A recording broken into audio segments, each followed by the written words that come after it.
I'm just going to leave it. He'll figure it out. Okay. All right. That's beautiful. Fine. So it's really just Ray's brainchild to Yeah. try to encourage people. Yeah. Try to use the Really? Flock Note to encourage people to, oh, that's right, there's Bible study today, which is why they send it out on Thursday mornings. Right. Deeper into this book, you will benefit a lot and benefit especially more from the Mass after you read it.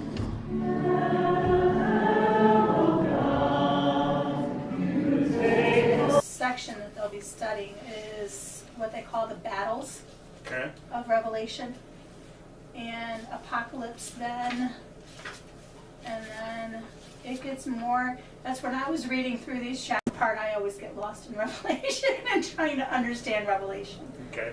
This is the part I know I've always struggled with in understanding all of the symbolism and all of the battles and all of the different wars and everything else. Okay. As I read, I noted the 4 things that Hahn talks about, and they are covenant, fall, judgment, and redemption. So when you talk about the battles, it refers to the battle. I think the way I interpret it, we are always at the battle with the devil.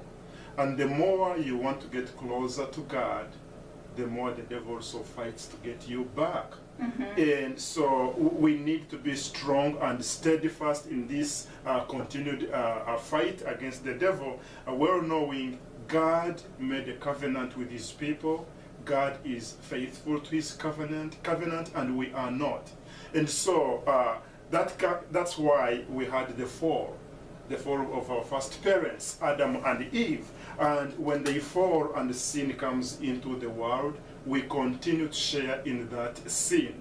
There's a big word I always like called concupiscence. We have that tendency to want to sin all the time, and God did not want to leave us in that situation.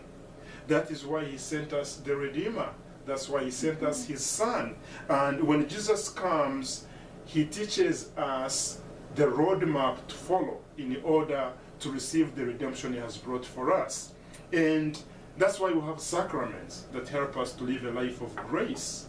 But when we fall and we rise up, then we are in that on that journey, and we all know that when we die, we face judgment. So judgment is very important because, as it were, you are judged by your actions. And that's always scary. It's scary, and I think if people could be reminded that what you do here accompany you in the life after, then people would do something better probably. I would hope. There was one of those Facebook things or stories one time that somebody read and about going to heaven, and they opened up a file cabinet, and it was just this huge room of file cabinet full of just papers, and it was note after note over every little thing that they did, and it was either colored red, being bad, danger, yeah, or green for good. And green it went through, and it talks about the person when they got to heaven and they opened the drawer and they're like, oh, that drawer is mostly red. There's only a little bit of green in there. And then they open, oh, this one's better, it's mostly green, you know. And just about, and then we can all say that on our lives, how through our days we go through periods of time where we turn away from God more than we turn towards Him. Exactly. And that is why Mass is very important. Because one of the saints, St. Lawrence Justinian, writes the following about Mass. No human tongue can enumerate the favors that trace back to the sacrifice of the Mass. The sinner is reconciled with God. The just man becomes more upright. Sins are wiped away. Vices are uprooted. Virtue and merit increases, and the devil's schemes are frustrated. So this book, being Mass as heaven on earth, it caters for all that. That the more you attend Mass, the more you prepare yourself for redemption, the more you prepare yourself for this battle, and the more you are ready to win it. Wow. I'm ready to win it. Wow, indeed. Yes, by God's grace. By God's grace. His mercies are new every day, thankfully. Yes. Confession is there every day, yes, because of our failings, and that is phenomenally it's such a phenomenal gift that we've been given. Yes. Holiness is not easy, and the more you embark on that road, the more you make bigger sacrifice, more sacrifices, and it's kind of scary because false things on the surface may appear attractive, and there's that tendency to want to choose them. But I have always told people, anything good you attain in a life, you sacrifice for it. And once you make that sacrifice, you'll be triumphant at the end. Yeah. One of my favorite saints, I love reading about the saints. I used to hate them as a kid. I seriously didn't like reading about the saints because I thought I'm never going to be able to be a saint. They're all such goody-goody shoes and I'm not good.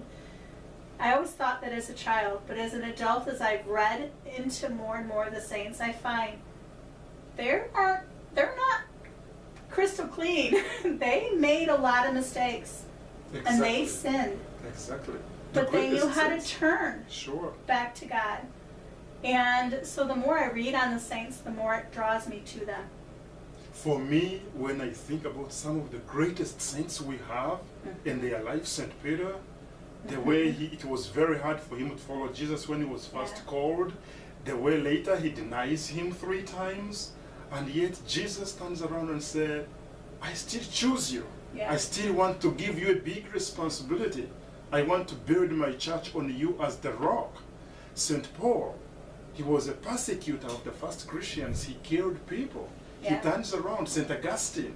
So when I see how they struggled, and that gives me kind of courage. I can move on, and I can maybe one time, God willing, become a saint as well. One of my favorite saints is St. Teresa of Lisieux because I love her theory. I'm not big enough to be a saint, but I can take baby steps. I can take a little step each day, and that's all my goal is. I just do this one little step right now, and I think that's the only way. That's for me how it's kept me going in the right way. Another thing I want readers to pick out of this book is the comparison that Hahn makes between the 4th Gospel, the Gospel of John, and the book of Revelation.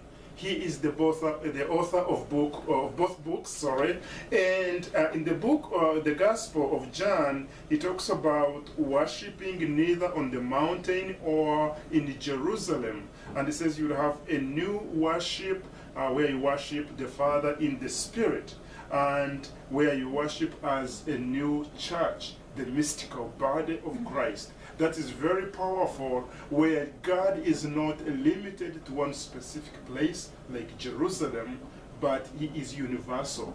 People can worship anywhere in the world. And that's another beauty about our church, that wherever you are, the worshiping community does the same thing, same readings.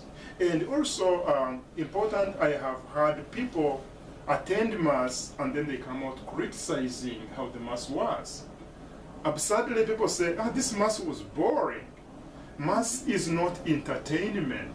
Mass is when you go in to pray, to worship. And when you are attentive from beginning to end, you can never come out empty. You are going to get something important that you are going to learn that will inspire you and will change you.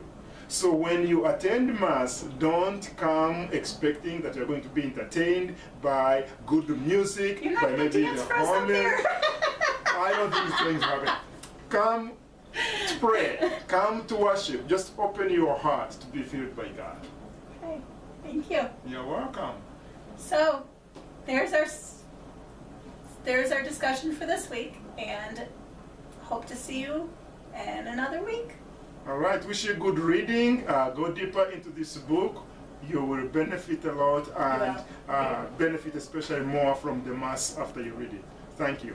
Thank you.